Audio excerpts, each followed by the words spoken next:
No programa Na Ordem do Dia de hoje, vamos tratar sobre um dos problemas mais comentados dentro das escolas nos últimos tempos, o bullying. Para explicar o assunto, convidamos a psicóloga e mestre em psicologia escolar pelo Instituto de Psicologia da USP, Beatriz de Paula Souza. Olá, Beatriz, tudo bem? Tudo bem. Beatriz, aqui no Brasil, o termo bullying é relativamente novo, porém, algo que já existe há muito tempo. E depois que esse termo veio à tona, virou mania as pessoas falarem que tudo que acontece é bullying. Então, para esclarecer isso, eu gostaria que você explicasse para a gente qual a diferença entre uma brincadeira e uma agressão que realmente é considerada bullying. O principal indicador, a gente pode dizer que são os efeitos, né, daquela ação que se desenvolve, né? Se o efeito é humilhar alguém, né? Então, mesmo que a intenção inicial tenha sido uma brincadeira, aquilo será uma agressão, né? Então, eu acho que o parâmetro é o efeito sobre a pessoa que é alvo da atividade. Agora, eu me sinto estranha falando isso, porque se a gente for pensar, não é óbvio. Claro, você tem que ver se está machucando ou se não está, né? Se está machucando, é uma agressão. Né? E aí tem que parar e estudar essa situação, né? Quer dizer, eu acho que a grande questão para essa pergunta chegar a ser formulada é a gente pensar por que um professor pode não estar em condições de fazer essa distinção sem ninguém precisar falar, né? Porque claro que os professores têm capacidade para isso. Se não estão podendo usar, eu penso principalmente em duas coisas, né? Uma questão que a gente sabe que está acontecendo muito, que é o estresse docente, né? A gente sabe que os professores estão adoecendo por questões das condições de trabalho, né? E uma das condições para isso é excesso de alunos, né?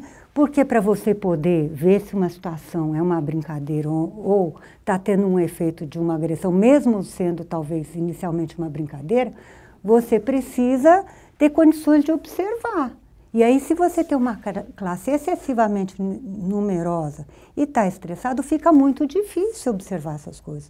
Mas acho que eu não estou falando nada que um professor não tem a capacidade de fazer. Né? Se não está tendo, eu acho que precisa ver o que está acontecendo que essa pessoa não está podendo fazer o uso da sua capacidade. Sim, e já que você está falando sobre os professores, como que eles podem fazer para realmente evitar que isso aconteça dentro da sala de aula e até mesmo fora dela?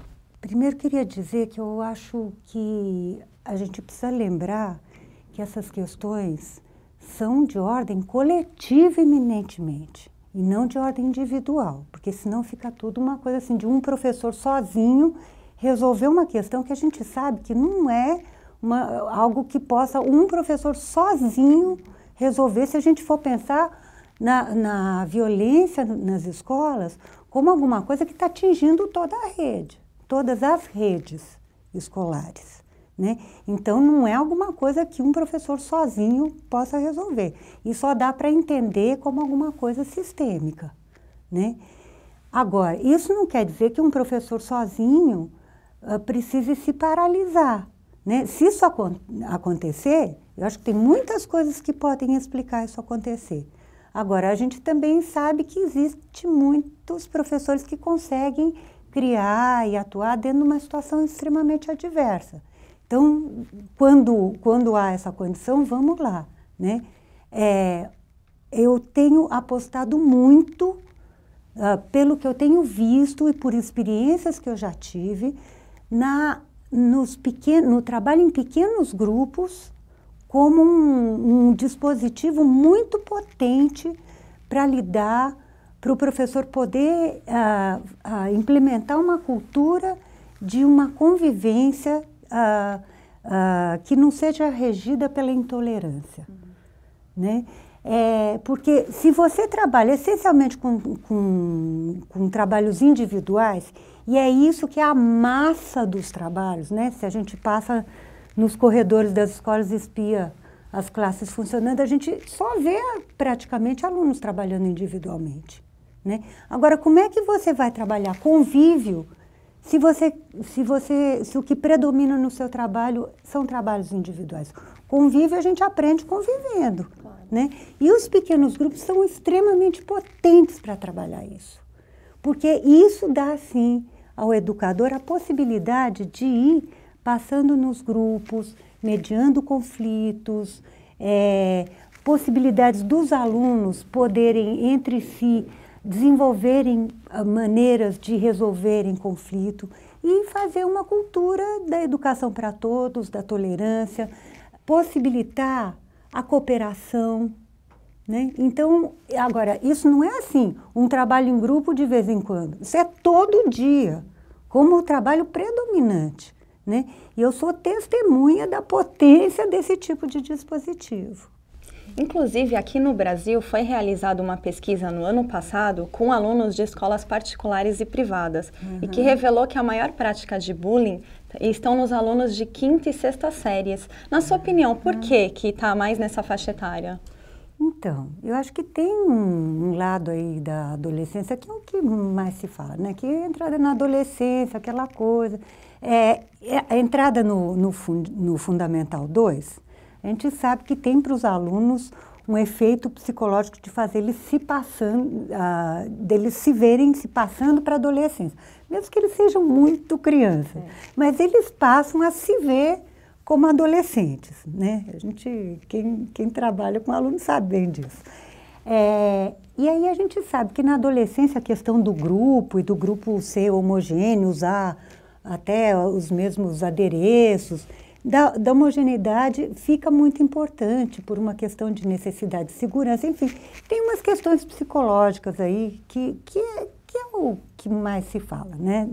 Dessa fase, dessa passagem para a adolescência. Só que eu acho que seria um extremo simplismo a gente reduzir a isso, né? Essa questão da intolerância e das humilhações acontecerem mais na 5ª e 6ª série, mesmo porque a adolescência se estende, né? Não se reduz a 5º e 6º ano, desculpe.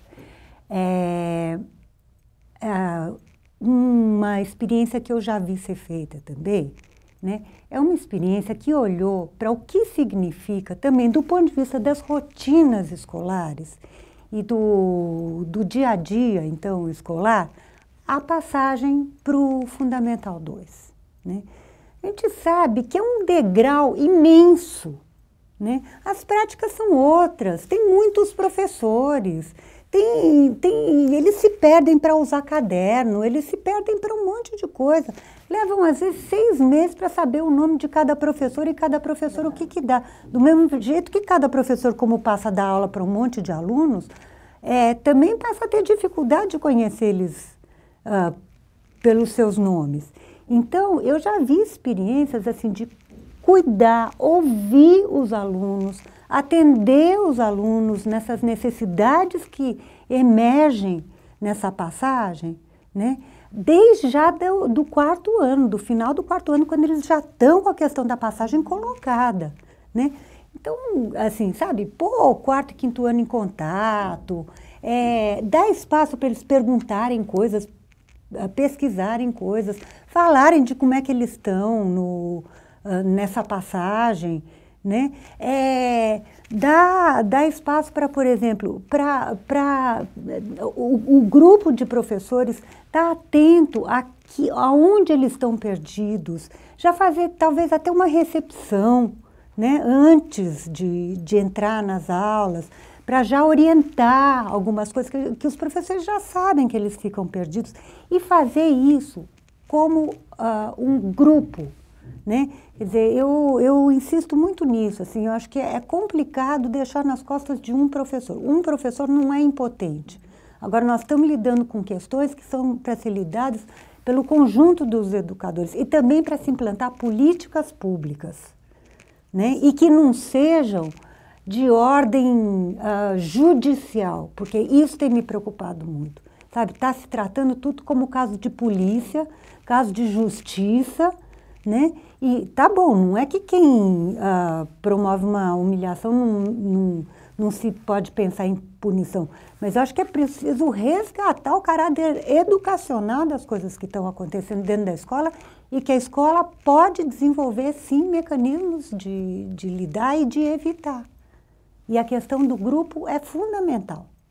E você acha que, por talvez esses casos estarem indo parar na justiça, algumas escolas não admitem que existe essa prática do bullying dentro delas? Olha, o que eu posso pensar a respeito dessa questão, né, de se omitir, de não se admitir, é na linha seguinte: quais são os efeitos da escola, para a escola, de admitir que está acontecendo, né?